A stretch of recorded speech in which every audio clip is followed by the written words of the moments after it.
Jangan sampai mereka akhirnya putus asa mendengar adanya 2 DPO yang hilang.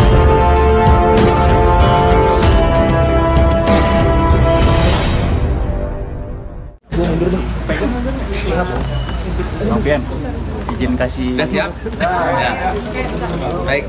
Selamat siang rekan-rekan media. Terima kasih atas atensinya ke Komnas HAM. Pada hari ini kami Komnas HAM menerima pengaduan laporan dari kuasa hukum keluarga Vina, Ibu Maya dan rekan-rekannya dari kantor Hotman Paris. Kami sudah menerimanya dan mendalaminya. Tentu kami akan menindaklanjutinya terkait laporan ini. Laporannya berupa apa? Laporannya terkait dengan perkembangan kasus pembunuhan Vina, perkembangan terkait penyidikan dan lain-lain. Kemudian yang paling concern ke Komnas HAM terkait dengan perlindungan kelompok rentan perempuan dan anak gitu. Terkait dengan kami ingin memastikan proses hukum yang adil terhadap kelompok rentan ini, perempuan dan anak sebagai korban Vina gitu. Nah, itu yang dilaporkan ke kami oleh kuasa hukum, dan juga terkait dengan kepastian terkait adanya trauma healing untuk keluarga Vina, dan juga terkait dengan kepastian adanya kompensasi dan restitusi terhadap keluarga korban. Itu aja yang bisa disampaikan oleh kami. Restitusinya itu seperti apa, Pak? Hitungannya nanti gimana restitusinya?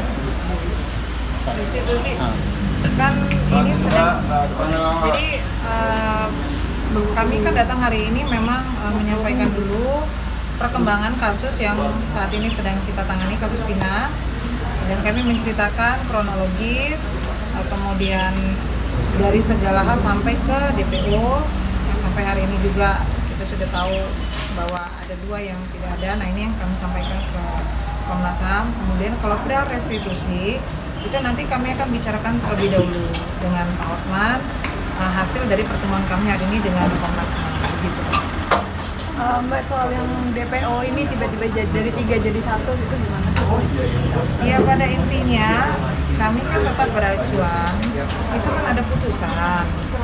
Putusan itu adalah produk hukum yang sudah berkekuatan hukum tetap.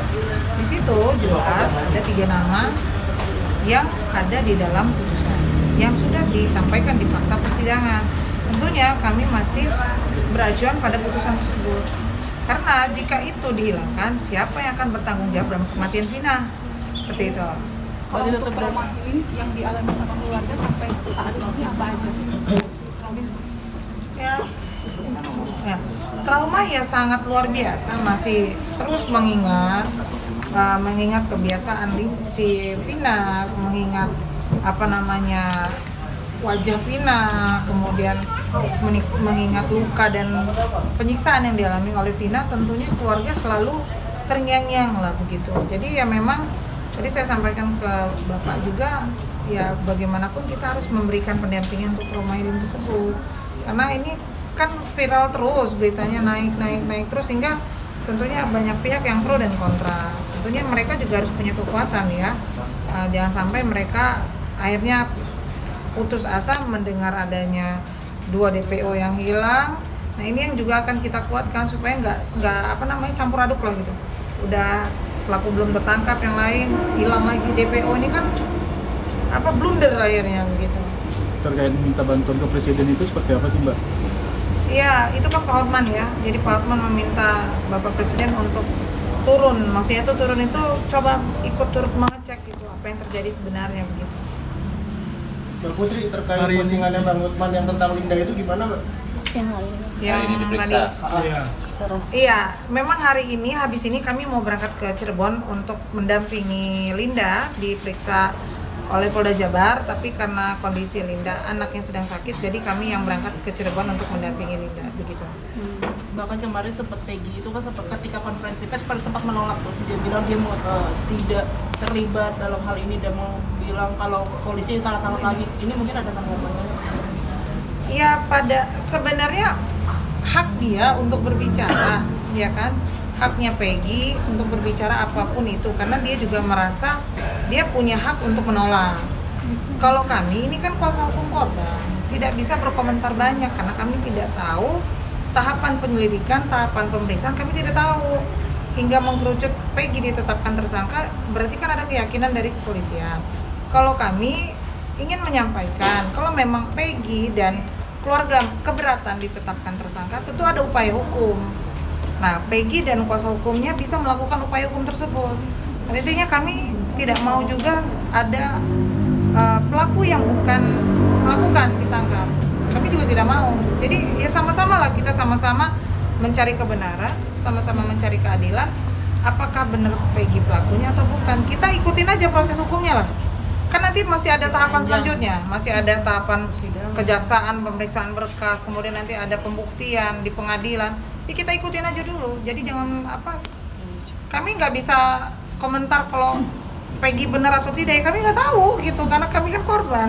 Mungkin untuk Bapak Ibu dari Komnas HAM, narasi itu terkait Peggy salah tangkap dan segala macam, mungkin apa sih sebenarnya yang harus dilakukan oleh aparat penegak hukum untuk memastikan adanya akuntabilitas dan transparansi dalam penanganan kasus ini? Ya, sebenarnya prinsip-prinsip dalam penegakan dalam proses hukum itu kan profesional ya, profesional, kemudian ada prinsip kehati-hatian, transparan dan akuntabel, dan bahwa sebenarnya kepolisian itu sudah memiliki peraturan polisi nomor 8 tahun 2009 terkait dengan hak asasi manusia yang penting sebagai satu prinsip diterapkan dalam penegakan hukum. Nah, ini juga menjadi salah satu atensi Komnas HAM. Itu yang pertama. Yang kedua, saya menyambung Pauli tadi bahwa salah satu atensi Komnas HAM dalam tindak lanjut kasus ini adalah bagaimana memastikan pemulihan bagi korban dan anggota keluarganya, karena kan mereka anggota keluarganya ini masih mesti melanjutkan hidup gitu ya, dan dengan viralnya kasus ini itu berdampak pada psikologi keluarga korban, sehingga ini yang nanti juga menjadi atensi. Memang ini bukan kewenangan kepolisian, tetapi penting untuk dikoordinasikan dengan para pihak terkait ya, dinas sosial dan lain-lain, sehingga penting bagi para keluarga itu untuk mendapatkan semacam psikolog klinis untuk jadi acuan gitu seberapa trauma yang dihadapi korban karena kasus ini, dan juga tentu kami akan terus berkoordinasi mendorong memeriksa para pihak terkait dengan tindak lanjut kasus ke depan. Itu saja. Terima kasih ya teman-teman. Ya, terima kasih ya Cuma ya. Nanti kita update lagi dari Cirebon ya. Terima kasih. Mak, terima kasih banyak. Pak.